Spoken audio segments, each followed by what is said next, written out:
ఇవాళ సిద్దిపేటలో ఉంది. నేను కావాలంటే 2024లోనే ఈ పరిశ్రమ పనులు ప్రారంభమైనాయి. నేను ముఖ్యమంత్రి అయినాకనే తుమ్మల నాగేశ్వరరావు గారి పని మొదలు పెట్టారు. కావాలంటే ఇది నేను కొడంగల్కు తీసుకుపోతుంటేనా? ఎందుకు ఇక్కడ కట్టించినాం? ఇక్కడ రైతుల కోసం కట్టించినాం. ఇక్కడ ఉండే ఎమ్మెల్యే కోసం కట్టలే. ఎమ్మెల్యే ఉన్నాడని తరలించలే. ఇవాళ సిద్దిపేటలో కట్టిన తర్వాతనే నా కొడంగల్కి ఇంకొక పరిశ్రమ ఇయ్యమని మా మంత్రులను నేను అడుగుతున్నా. నేను వివక్ష చూపియను. వివక్ష అని చెప్తున్నారు తప్పు. ఒకవేళ వివక్ష గురించి చర్చించాల్సి వస్తే 2014 నుంచి 2024 వరకు మీరు కొడంగల్కి ఎన్ని నిధులు ఇచ్చిండ్రు, ఈ 24 నెలల నేనెన్ని ఈ ప్రాంతానికి నిధులు ఇచ్చినో మొత్తం లెక్క తీద్దాం. వివక్ష మా ఇంట వంట లేదు. మిమ్మల్ని చూసి ప్రజల్ని అంచనా వేయం. ప్రజలతో మాకు ప్రత్యక్ష సంబంధం ఉంది. పేదల పట్ల మాకు ప్రేమ ఉంది. పేదల పట్ల అభిమానం ఉంది. ఆ పేదల కోసం పనిచేస్తాం తప్ప రాజకీయ నాయకుల కోసం పనిచేయం.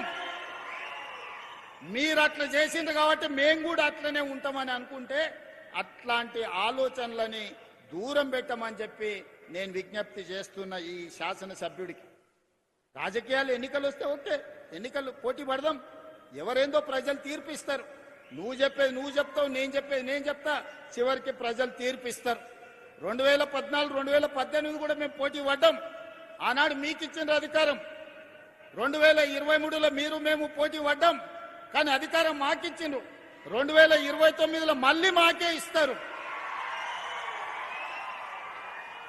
కాకపోతే ఆ ఎల్లా సిద్దిపేట నుంచి ఎమ్మెల్యేని గెలిపించండి. సిద్దిపేట నుంచి గెలిచిన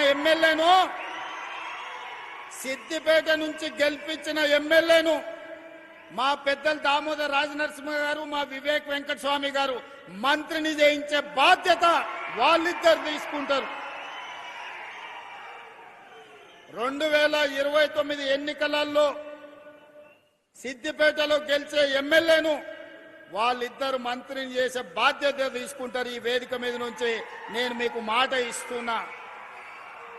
ఈ ప్రాంతంలో 1984 నుంచి 2029 వరకు ఒకే కుటుంబం ప్రజలలో ఉన్నారు. ఇతరులకు ఒక అవకాశం ఇవ్వండి అని నేను అడుగుతున్నా. చూడండి, మార్పు చేసి చూడండి, మంచి జరుగుద్దో లేదో చూడండి.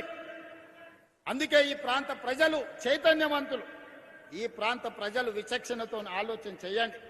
ఈ ప్రాంతాన్ని అభివృద్ధి చేసే బాధ్యత మా ప్రభుత్వం తీసుకుంటుంది.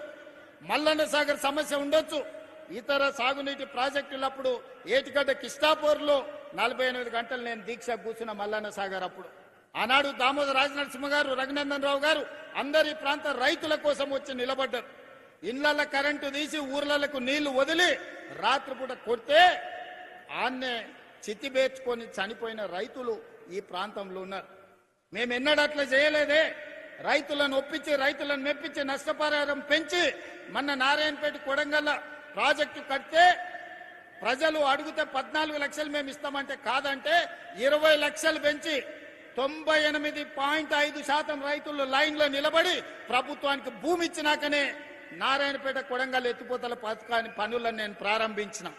నా ప్రాంతంలో ప్రాజెక్టు కడితే రైతుకు కష్టం రావద్దు, రైతుకు నష్టం జరగొద్దు అని 98.5% రైతులను ఒప్పించి ఈ రోజు మక్తల్ నారాయణపేట కొడంగల్ ఎత్తిపోతల పథకాన్ని ఈ రోజు పనులు ప్రారంభించిన. మరి అదే ఏటిగడ్డ కిష్టాపూర్ కానీ, రంగనాయక సాగర్ కానీ, లేకపోతే కొండ పోచమ్మ కట్టినప్పుడు రైతుల పట్ల మీరు వ్యవహరించిన తీరు ప్రజలు చూడలేదనుకుంటున్నారా? ఈరోజు మూసీలో పేదల మీద మీ ముసలి కన్నీరును ప్రజలు అర్థం చేసుకుంటలేరని మీరు అనుకుంటున్నారా? రాజకీయాల కోసం మాట్లాడాలి, ప్రజల మేలు కోసం మాట్లాడాలి. కానీ ఏమి జరగొద్దు, అడ్డుకోవాలి, వీళ్ళు ఏమి చెయ్యొద్దు, వీళ్ళనేమి చెయ్యనియొద్దు అంటే ఇది ప్రజల పట్ల పగతో వ్యవహరించినట్టే. ప్రతిపక్షం బాధ్యత అది కాదు. ప్రతిపక్షం బాధ్యత ప్రభుత్వానికి సూచన చేయాలి, ప్రభుత్వంతో ప్రశ్నించాలి, అవసరమైతే ప్రభుత్వంతో కొట్లాడి పేదలకు ఏ విధంగా మేలు చేయాలనో ప్రయత్నం చేయాలి తప్ప మేము అడ్డుకుంటాం, మేము అడ్డం బండుకుంటాం, నేను నిన్ను ముందుకే పోనీ అని అంటే ఎట్లా? మీరు ఒక్కసారి చెప్పండి. పోనీ అని అంటే మీ సోదరుడు ఊరుకుంటాడా? మీకు తెలియదా? అడ్డం బండుకుంటే ఆగుతామా? ఈడు ఉన్నోళ్ళని అడుగుతున్నా. ఒకవేళ అడ్డం పడుకుంటే ఆగుతామా? 20 నాడు అడ్డం పండుకున్నారు కదా, అడ్డం పండుకుంటే దాటుకొని రాలేదా? ఇవాళ ముఖ్యమంత్రి అయి సిద్దిపేటకు రాలేదా? వస్తాం కదా. మీరు అండగుంటేదో పెద్ద సమస్యనా? ఇవాళ కూడా నేను చెప్తున్నా, మళ్ళా 29లో వస్తాం, సిద్దిపేటలో సమావేశం పెడతాం. సిద్దిపేట నుంచి గెలిచినోని మంత్రిని చేసి ఈ ప్రాంత అభివృద్ధికి అవసరమైన నిధులు ఇస్తాం. ఆ నిధులలో మా వాట మేం తెచ్చుకుంటాం. మోడీ గారిని అడిగేది ఉంటే మోడీ గారిని అడుగుతాం. అదృష్టం బాగుండి రఘునందన్ రావు గారు పెద్ద పొజిషన్లు ఉంటే ఆయన సహకారం కూడా తీసుకుంటాం. ఎన్నికలు వచ్చినప్పుడు చేసే పని ఎన్నికలప్పుడు చేస్తాం. ఓడగొట్టాల్సిన పని ఓడగొట్టేటందుకు చేస్తాం. ఒకవేళ మీరు అభిమానించి గెలిపిస్తే పెద్ద కుర్చీ వస్తే మన రాష్ట్రానికి నిధులు తెస్తాం. నాకెందుకే సిగ్గు బేసిజము? నేను రైతు పిల్లగాని ఊరు నుంచి వచ్చిన, కష్టపడి వచ్చిన, వ్యవసాయం అంటే తెలుసు. ఏ చెట్టుకి ఏ పురుగు పడుతుంది, ఏ పురుగు పడితే ఏ మందు కొట్టాలనో తెలిసినోని. తెలియకుండానే ఇంత దూరం వచ్చినా. ఏ చెట్టుకి ఏ పురుగు పట్టినా పురుగును వదిలిచ్చే తెలివితేటలు మీరిచ్చిండ్రు, దేవుడు ఆశీర్వదించిండ్రు. ఏ దానికి కూడా ఎవరు వెనక ముందు ఆలోచన చెయ్యకండి. ఈ ప్రాంతాన్ని అభివృద్ధి చేసుకుందాం. మా అధికారులకు సూచన చేస్తున్నా, సిద్దిపేటను ఏ మాత్రం వివక్ష వహించకండి, చూడకండి. సిద్దిపేట ప్రాంతానికి అభివృద్ధి నిధులు ఇవ్వండి. మిగతా నియోజకవర్గాలను ఏ విధంగా చూసుకుంటున్నామో సిద్దిపేట పట్ల ఎలాంటి వివక్ష చూపించాల్సిన అవసరం లేదు. ఇది తెలంగాణలో ఉన్న శాసనసభ నియోజకవర్గం. 119 శాసనసభ నియోజకవర్గాలను సమాన దృష్టితో చూస్తాం. మాలాకటి వెనకబడ్డోళ్ళము, ఆకలైనోళ్ళము, ఒంటిపూట తిన్నోళ్ళము, ఓ బుక్క ఎక్కువ తింటే మీరు కూడా అయ్యే ఇన్ని రోజులు ఉపాసం పడినంటే ఇప్పుడు ఓ బుక్క తింటుండని మీరు కూడా జర్ర చూసి చూడనట్టు ఉండరు. ఎందుకంటే మేము జొన్న రొట్టెలు కందిపప్పు తిని బతికినోళ్ళం.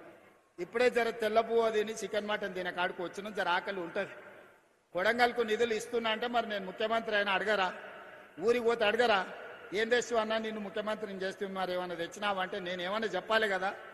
పిల్లగాడు దుబాయ్ పోతాడు పని చేయనికి, అమ్మనాయనం చూడడానికి వస్తే ఏమన్నా బట్టలు, అన్నదమ్ములకు బట్టలు అద్దాలు తెచ్చిండని చూడరా? చూస్తారా? చూడరా? మీరు అందరూ గట్లనే మరి పిల్లగాడు ఉపయోగపడి బయటకు పోయి ఎదిగిండు అని అంటే ఆడ నుంచి ఏదన్నా ఆశిస్తారు. ఏమన్నా చేస్తే చేసినా కానీ మీకు అన్యాయం చెయ్యను. మనందరం కలిసి బాగా పనిచేసుకుందాం. మీరందరూ అండగా నిలబడండి. ఈరోజు రైతు భరోసాలో భాగంగా దాదాపుగా 3,600 కోట్ల రూపాయలు మీ ఖాతాలో వేసినాం. మిగతా పైసలు కూడా 45 రోజుల్లో మీ ఖాతాలో పడతాయి. పోయినసారి మన దగ్గర నగదు ఉండే 9 రోజుల్లోనే 9,000 కోట్ల రూపాయలు రైతు భరోసా నిధులను మీ ఆయల్లో మీ ఖాతాలో వేసినాం. మీ అకౌంట్లో ఒక్కసారి చూసుకోండి. మొదలు పెట్టి చివరికి 9 రోజుల్లో 9,000 కోట్ల రూపాయలు ఆయల్లో వేసినాం. ఆయల్లో ఉన్నాయి కాబట్టి మీకే వడ్డిచ్చినాం. ఇవాళ కొంచెం వెనుక ముందుంది కాబట్టి 45 రోజుల్లో 9,000 కోట్ల రూపాయలు రైతుల ఖాతాలో వేసి రైతును రాజును చేసే బాధ్యత నాది, మా ప్రభుత్వాన్ని. మీరు ఆశీర్వదించండి, అండగా నిలబడండి. అభివృద్ధి పదం వైపు తెలంగాణ రాష్ట్రాన్ని నడిపించుకుందామని తెలియజేస్తూ మీ అందరి దగ్గర సెలవు తీసుకుంటున్నా. ధన్యవాదాలు మిత్రులారా.